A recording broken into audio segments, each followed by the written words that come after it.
वैसे तो कोई संकेत तो मिला नहीं था। कल भी हम बातें कर रहे थे तो करना राम कथा से एक प्रसंग आज स्मरण में आ रहा है।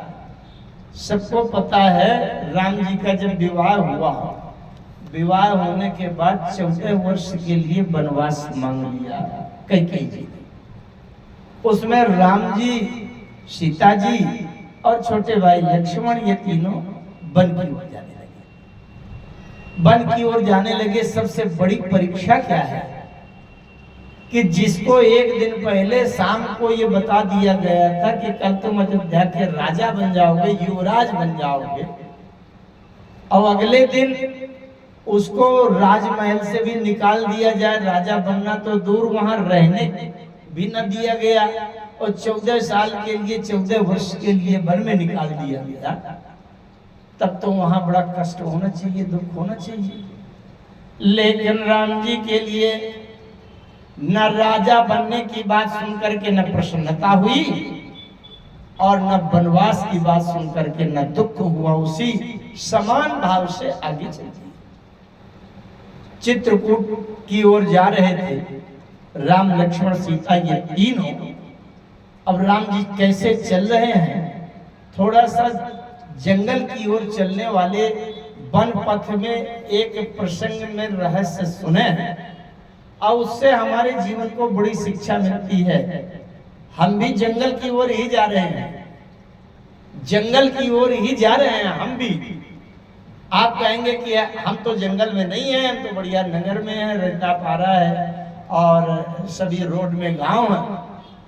लेकिन गोस्वामी जी विनय पत्रिका में लिखते हैं, ये संसार कांतारयति घोर गंभीर, घन गहन तरु कर्म संकुल मुरारी। ये पूरा संसार ही जंगल है, इसमें कर्म रूपी वृक्ष खड़े हैं। संसार जैसे जंगल में घुस जाओ तो किसी को, साधारण व्यक्ति को, शहर वालों को पता नहीं है कि कौन सा पेड़ है, ये जहरीला है कि अच्छा है, मीठा है कि खट्टा है, क्या है, कांटेदार है कि हानिकारक है कि लाभदायक है। इसी प्रकार से सामान्य व्यक्ति को ये पता नहीं है कि हम कौन सा कर्म करें, किससे हमारा कल्याण होगा और किससे हमारा पतन होगा, किससे हमारा विनाश होगा। इसलिए किसी न किसी जानकार से पूछना चाहिए। तो ये कहते हैं पूरा संसार जंगल है, इसमें कर्म रूपी वृक्ष खड़े हैं, और इस संसार में चलते समय अनुभवी संत, ज्ञानी, महापुरुषों से हमें ये सदैव सुझाव लेते रहना चाहिए कि क्या कर्म हमारे हित कल्याण का है और क्या कर्म हमारे लिए हानिकारक। क्या खाएं, कैसे आचरण करें, कब सोएं, क्या करें। मैं एक बात बार बार कहा करता हूं कि हमारे इस नए आधुनिक समय के प्रचलन में कहीं ना कहीं से हम भटकाव हुआ है कि मांस मदिरा के सेवन की कुसंगति आ गई है, दोष आ गया। जब तक किसी जानकार से नहीं पूछेंगे कि हमें क्या खाना चाहिए, मनुष्य क्या है, मनुष्य के भोजन के लिए अच्छा कितने अच्छे पदार्थ है, रबड़ी, मलाई, न जाने कितनी अच्छी मेवा है, तमाम प्रकार के फल हैं, और उसको छोड़ कर अगर हम मांस मदिरा का सेवन करते हैं तो कहीं ना कहीं से हम भटक गए हैं। भगवान मनुष्य का शरीर जरूर दे रहा है, लेकिन जब कोई मांस खाने लगता है तो भगवान में सिर पीटते हैं कि मैं जानता कि इसको मांस खाना है तो बढ़िया कुत्ता बना देता, तो रोड के किनारे जितने सड़े गले मरे जानवर पड़े हैं उनकी आंखें खींच खींच के खाता रहता। इसको मनुष्य बेकार बनाया।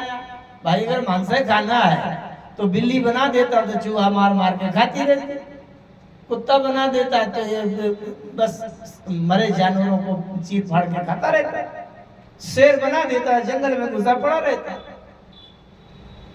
तो ये मानवता के लक्षणों से व्यक्ति कहीं ना कहीं भटक रहा है। कथाएं क्यों सुनाई जाती हैं भगवान की कि भगवान ने जैसे आचरण किए हैं हमारे जीवन, मनुष्य वो मनुष्य नहीं है जो एक दूसरे के जीवन में सहयोग करके उसकी भावनाओं को समझ करना चाहिए। कल मैंने बात कही थी कि माता पिता को जो प्रणाम नहीं करता उसके जीवन में सुख शांति कभी नहीं मिल सकती। आइए हम बात करें, राम जी, लक्ष्मण जी, सीता जी वन पथ की ओर जा रहे हैं, तो कैसे जा रहे हैं? बोले आगे राम लखन बन पाछे। मौसम बिगड़ रहा है। आगे राम, ध्यान से सुनना थोड़ी देर, जितनी देर भी अनुकूलता बने। आगे राम और पाछे कौन? लखन बन पाछे तापस बेस विराजत काछे। आगे राम, राम आगे हैं और पाछे कौन है? लखन बने पाछे। दो जगह आई है चौपाइयां। एक जगह है आगे राम लखन बने पाछे, और एक जगह है आगे राम अनुज पुनि पाछे। तो मैं एक जगह के प्रसंग की बात कर रहा हूं, एक बार अयोध्या कांड में, एक बार अरण्य कांड में। आगे राम लखन बने पाछे, लक्ष्मण जी पाछे। लक्ष्मण जी किसके पाछे? कोई बता सकता है किसके पाछे? राम के पाछे। बहुत अच्छी बात, बहुत अच्छी बात। आगे राम, बहुत तात्विक बातें हैं, इसलिए थोड़ा मैं इसमें ठहर कर इसकी व्याख्या करूंगा। आगे राम है, लक्ष्मण पीछे है। राम कौन है? राम है ब्रह्म और लक्ष्मण है जीव। जीव किसके पीछे चलता है? ब्रह्म के। यही सही रास्ता है। हम किसके तरफ चले? जिसके पीछे जा रहे हैं उसकी तरफ चल रहे हैं, तो हमें राम की तरफ चलना चाहिए। आगे राम लखन बन पाछे तापस वेश विराजत काछे। पहली चौपाई में तो यही कि राम जी आगे हैं और लक्ष्मण जी पीछे हैं। लक्ष्मण किसके पीछे? राम के पीछे, और किसी के पीछे नहीं है।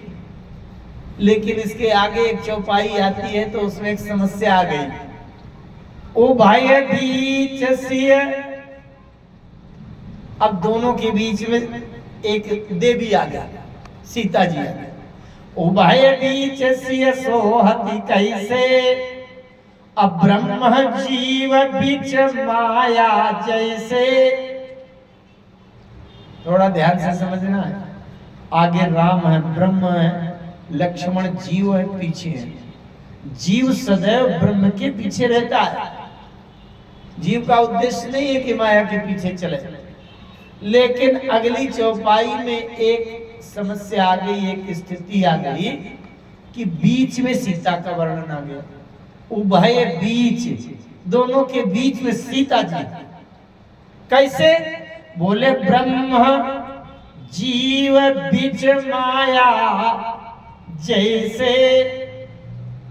राम ब्रह्म है, लक्ष्मण जीव है, और उनके बीच में माया आ गई। हम लोग क्यों परेशान हैं, क्यों व्याकुल है?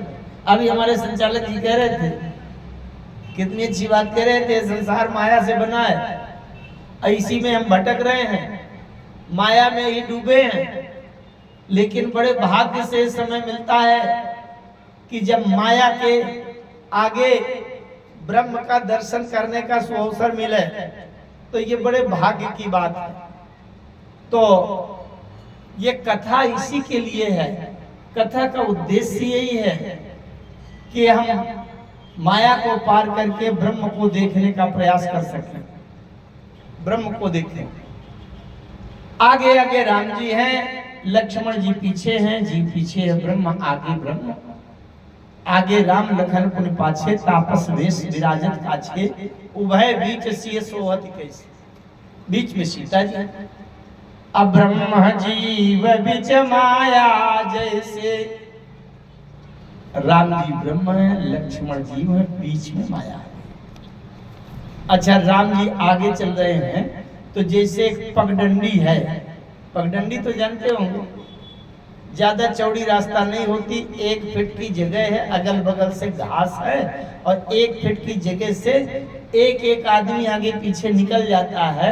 अब उसमें धूल वूल मिट्टी पड़ी होती है तो उसमें चलने पर पैरों के निशान चिन्ह बन जाते हैं, उसको पगडंडी कहते हैं।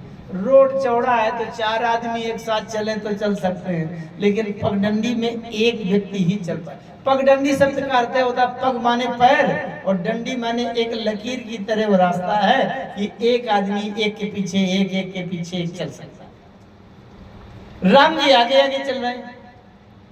राम जी जब चल रहे हैं तो राम जी के चरणों के चिन्ह वहां बनते जा रहे हैं। अच्छा, सीता जी पीछे पीछे, सीता जी के राम जी के चरणों में एक एक चरण में 24 चिन्ह बने, रेख पुलिस ध्वज अंकुश सोए, और भी तमाम 24 एक चरण में, 24 दूसरे चरण में दूसरे दूसरे चिन्ह बने। और सीता जी के चरणों में भी प्रत्येक चरण में 24 चिन्ह है। 48 चरण चिन्ह राम जी के चरणों में है और 48 चिन्ह सीता जी के चरणों में। अंतर यह है कि राम जी के दाहिने पैर में जो चिन्ह है वही चिन्ह सीता जी के बाएं पैर में है, और राम जी के जो बाएं पैर में है वो सीता जी के दाहिने चरण में। इसीलिए एक दोहा आया है सुंदरकांड में, सीता जी जब अशोक वाटिका में बैठी हैं तो पद्मासन लगाए बैठी हैं। पद्मासन लगाने में जैसे यूं बैठ करके इस पैर का तलवा इधर ऊपर निकल आवा और दाहिने पैर का जो तलवा है वो बाईं तरफ ऐसे ऊपर निकल आवे तो यूं खुले आम पैर के नीचे के तलवे दिखाई देने लगते हैं। तो दाहिने पैर का बाईं तरफ निकल आता है, बाएं पैर का दाहिने तरफ निकल आता है। तो जो दाएं बाएं दिशा का अंतर था वो दिशा का अंतर भी समाप्त हो जाता है। तो इसलिए गोस्वामी जी ने वहां सुंदरकांड के उस दृश्य में लिख दिया, निज पद नयन दिए मन राम पद कमल लीन, परम दुखी भा पवन सुत देखी जानकी दीन। निज पद नयन दिए, सीता जी अपने चरणों में दृष्टि लगाए हैं, लेकिन जो सीता जी के चरणों में चिन्ह है वही चिन्ह राम जी के चरणों में। जब सीता जी राम जी के साथ में थी और सीता जी राम जी के चरणों की सेवा करती थी तो राम जी के चरणों में तलवों में जब देखती थी तो वो चिन्ह दिखाई देते थे।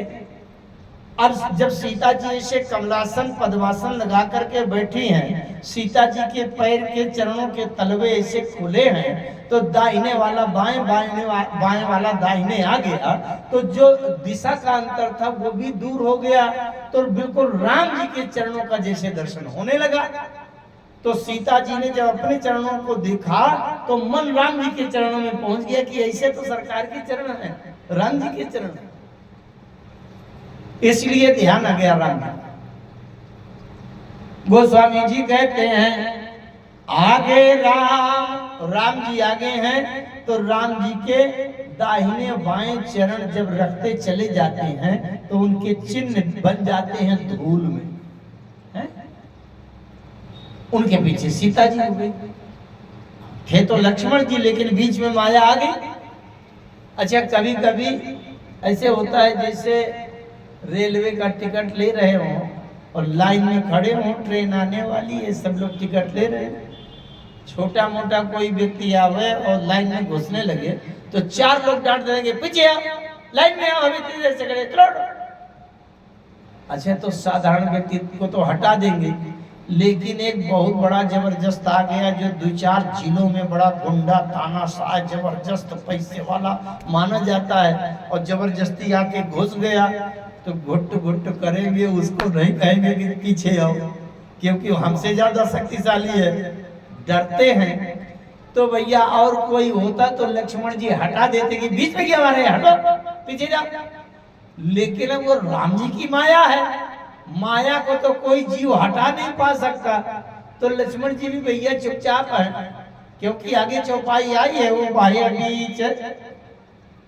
देखिए थोड़ी और गहरी बात करूं, अगर बारीकी से समझें, गोस्वामी तुलसीदास जी के अलावा और कोई होता लिखने वाला तो ये लिखता कि सबसे आगे राम जी चल रहे हैं और राम जी के पीछे सीता जी चल रही हैं, सीता जी के पीछे लक्ष्मण जी चल रहे हैं। दूसरा कोई होता तो वैसे लिखता। इनका अंतर समझिए क्या है। अगर ये कहा जाता कि सबसे पहले ब्रह्म राम जी चल रहे हैं, फिर ब्रह्म के पीछे माया सीता जी माया चल रही हैं, और फिर माया के पीछे जीव चल रहा है, तो इससे ये हो जाता कि जीव माया के पीछे चल रहा है पहले से। लेकिन नहीं, ये तो गोस्वामी जी की लेखनी है। कितने कलात्मक ढंग से लिख रहे हैं कि आगे राम लखन बन पाछे, क्योंकि लक्ष्मण जीव है तापस वेश विराजत काछे।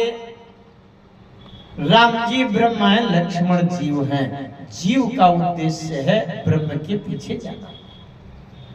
लेकिन ओ भाई बीच सियसो है कैसे कि ब्रह्म जीव बिच माया जैसे। दोनों के बीच में सीता जी ऐसे शोभायमान हो रही हैं जैसे ब्रह्म और जीव के बीच में माया आ गई। तो अब कैसे चल रहे हैं? आगे आगे राम जी चल रहे हैं। राम जी ब्रह्म है, राम जी के चरणों के चिन्ह बन रहे। ये चरण चिन्ह क्या है? चरण चिन्ह क्या है? केवल पैरों के निशान नहीं है। जो लोग संस्कृत जानते हैं वो समझ लेंगे। मैं यद्यपि व्याख्या पूरी कर रहा हूं, नहीं भी जानते तो भी समझेंगे। चरण शब्द चर धातु से बना है, और चर शब्द का अर्थ होता है चलना फिरना, क्रिया। हमारे शरीर को जो यहाँ से चलाकर वहां पहुंचा दिए, उस अंग को चरण कहते हैं, क्योंकि चर माने उससे चलायमान होता है शरीर।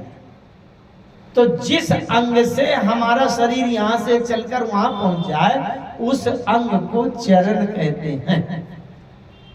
चरण माने क्रिया, कर्म, हमारा व्यवहार, उसी से आचरण बनता है। हम जैसा कर्म व्यवहार करते हैं उसी से आचरण बनता है। राम जी के चरण चिन्ह बनते जा रहे हैं। चरण चिन्ह का मतलब क्या है?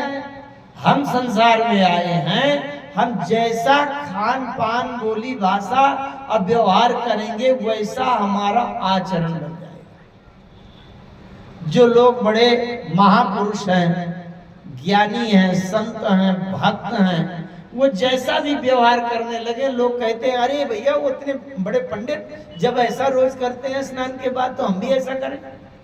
सब लोग बहुत तत्वज्ञानी नहीं होते, लेकिन जो बड़े बड़े महापुरुष, जो विद्वान ज्ञानी संत होते हैं, वो जैसा करते हैं उन्हीं का आचरण देख देख कर दूसरे लोग करने लगते हैं, और बस उनके लिए वही सब वेद बन जाता है, वही सब कुछ बन जाता है। तो राम जी ब्रह्म है, ब्रह्म परमात्मा ईश्वर शरीर धारण करके आता है, और जो आचरण करके चला जाता है वही उनके चरण चिन्ह हैं। राम जी ने क्या चरण किया? कल हमने बताया था कि प्रातः काल उठ गए रघुनाथा, अब मातु पिता गुरु न वही माता। माता पिता और गुरु के चरणों में प्रणाम करते हैं। राम जी का ये आचरण है, यही आचरण मानो चरण चिन्ह है। अच्छा, सीता जी माया के रूप में यहां बताई गई है। माया, सीता जी क्या करते हैं? राम जी के पीछे चल रही है। अब राम जी के चरण चिन्ह हैं, बने हैं, तो सीता जी माया हैं, बड़ी सावधानी से चल रही हैं, और ये सावधानी है कि कहीं राम जी के चरण चिन्ह बिगड़ न जाएं। मेरे पैर, मेरे चरण ऐसा न कहीं पड़ जाएं कि राम जी के चरणों के चिन्ह के ऊपर पड़ जाएं तो उनका चरण चिन्ह बिगड़ न जाए। सीता जी चल रही हैं, तो सीता जी कैसे चल रही हैं, गोस्वामी जी लिखते हैं कि सीता जी बड़ी सावधानी से चल रखती हैं। प्रभु पद रेख बीच बीच सीता, धरती चरण मग चलती सविता। राम जी के चरणों के चिन्ह के बीच बीच बड़ी सावधानी से देख करके सीता जी अपने चरण रखती हैं कि राम जी के चरणों के चिन्ह कहीं बिगड़ न जाए। इसका मतलब माया जो आई है राम जी के साथ, माया बड़ी सावधान है कि मेरे किसी व्यवहार कार्य से ऐसा ना हो कि राम जी के आचरण के चरण चिन्ह कहीं बिगड़ जाए। तो सीता जी बड़ी सावधानी से बीच बीच देख करके कि राम जी के चरण चिन्ह के ऊपर मेरा पैर न पड़े, चलती जा रही। अब तीसरे नंबर पर पहुंच गए लक्ष्मण जी। अब लक्ष्मण जी को और सावधानी है, ना तो राम जी के चरण चिन्ह के ऊपर अपना पैर रख सकते और ना सीता जी के चरण चिन्ह के ऊपर अपना पैर रख सकते, क्योंकि जीव माया को भी हटा नहीं सकता, माया को नकार नहीं सकता। चाहे जितने बड़े ज्ञानी हो जाएं, जो कुछ भी हो जाएं, लेकिन घर मकान पत्नी परिवार बच्चे समाज, इसको अलग करके छोड़ के कोई रह सकता है क्या? तो जब तक शरीर है तब तक इसका भी हमें ये सब स्वीकार करना पड़ेगा। तो लक्ष्मण जी के लिए चार चार चरण चिन्ह की बचाने की सावधानी आ गई, और एक पतली सी पगडंडी में दो व्यक्तियों के दो दो चरणों के चिन्ह बचाना हो तो तीसरे व्यक्ति के लिए बहुत सावधानी की बात होगी। वो तो चल ही ना पाएगा, इतने चरण हैं कि कहीं ना कहीं चलते समय धोखे में पैर पड़ जाएगा। तो लक्ष्मण जी ने फिर क्या किया कि सिय राम पद अंक बराए, अलखन चलहि मग दाहि न लाए।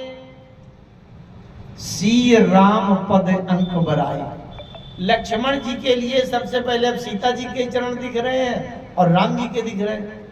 तो राम जी के सीता जी के दोनों के चरण चिन्ह बचाना है।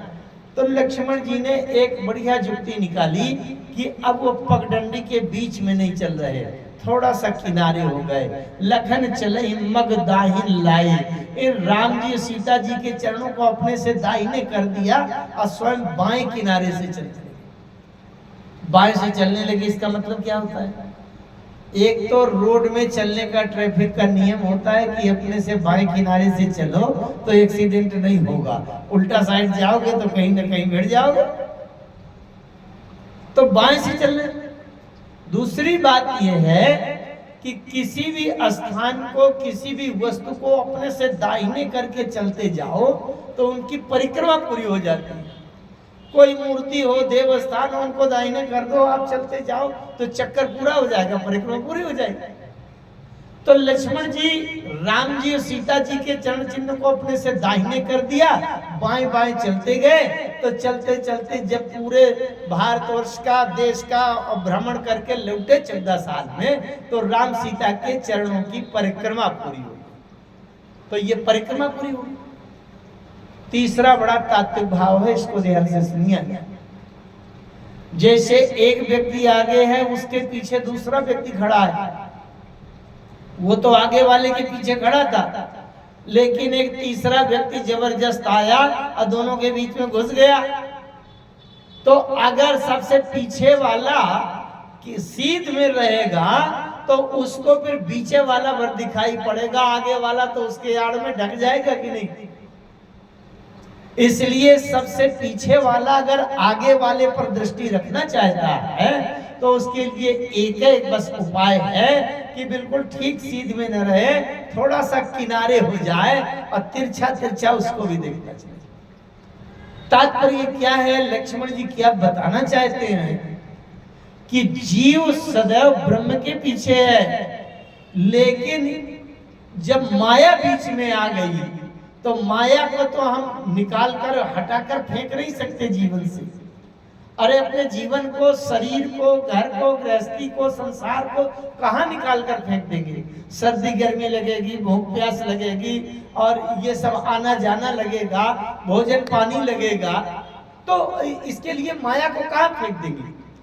तो लक्ष्मण जी कहते हैं माया को फेंक तो नहीं पाओगे, लेकिन जरा सा किनारे तिरछा होकर के चलो तो माया की सीता भी बनी रहेगी, तो भी एक किनारे से तिरछा तिरछा ब्रह्म राम दिखाई पड़ता जाएगा। और ब्रह्म को देखते हुए जब हम अपनी यात्रा आगे बढ़ाएंगे तो हम कभी मार्ग भटकेंगे नहीं। ये लक्ष्मण जी वन पथ में चलने की कला बता रहे हैं। हमें भी जीवन में ऐसे चलना चाहिए कि माया तो ज्यों की त्यों बनी रहेगी, लेकिन किसी न किसी कोण से हमें ब्रह्म पर दृष्टि रहे, परमात्मा दिखाई पड़ता रहे। ये हमारे जीवन की कला होनी चाहिए, तभी हम मार्ग भटकेंगे नहीं। और अगर केवल माया के पीछे हो जाएंगे, कुछ लोग ऐसे हैं कि रात दिन धन कमाना, कहीं किसी काम में, तो कहीं ईश्वर की यादें नहीं आती, तो वो माने पूरे के पूरे माया के पीछे हो। ये कार्यक्रम क्यों कराया जा रहा है? इसलिए कराया जा रहा है कि साल में एक बार धीरे से माया तो रहेगी, खेत मकान किसानी दुकान व्यापार ये मिल कारखाने ये तो सब रहेंगे, लेकिन धीरे से किसी कथा के माध्यम से तिरछा होकर के किसी कोण से राम को भी देखने का प्रयास करते रहे। इसीलिए ये कथा खाई। तो ये जीव के जीवन यात्रा में चलने की एक कला बता रहे हैं लक्ष्मण जी, और इस पद्धति से हमको भी चलना चाहिए।